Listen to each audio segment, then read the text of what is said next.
Hi, my name is Megan Blatchley, Miss B, and this is my preschool classroom at Sorteberg Early Childhood Center. Typically in a classroom in our program, students get to either, choose, or they might rotate around different centers in the room during what we call playtime or free play. It's a time where students get to have student choice, which is fabulous.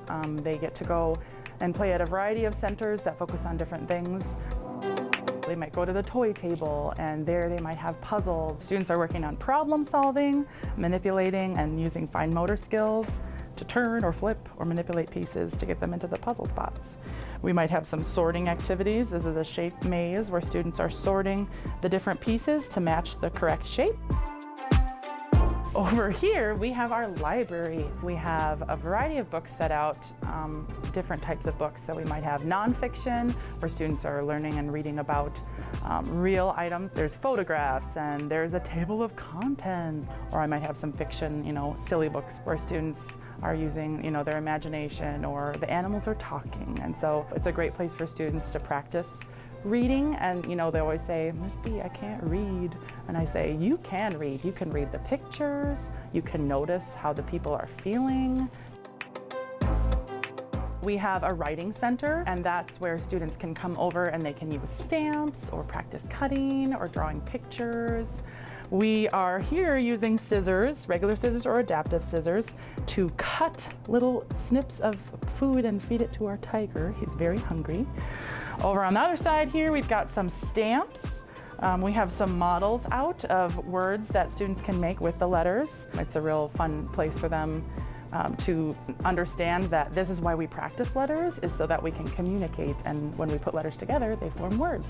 And then words have meaning. Welcome to the art table.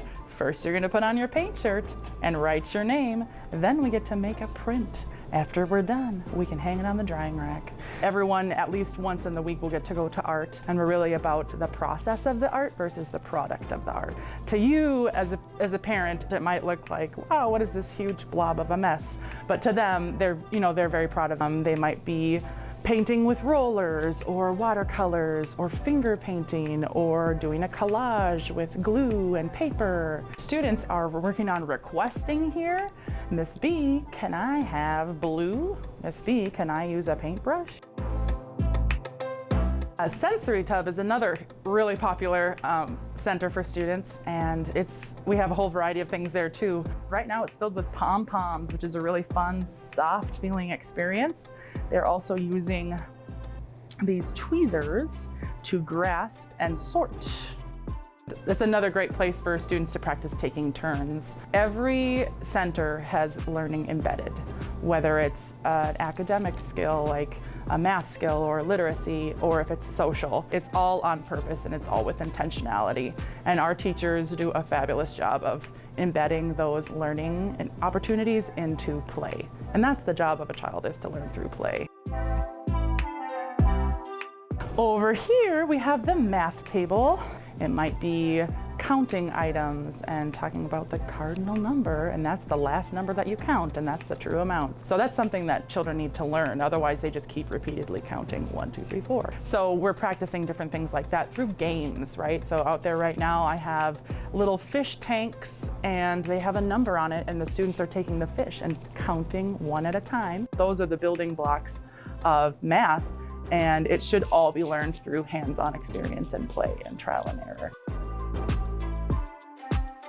We love our science table. Right now I have out sink or float. So students get to experiment with objects and see make a prediction if they're gonna sink in the water or if they're gonna float. And then they try it out. They do the experiment.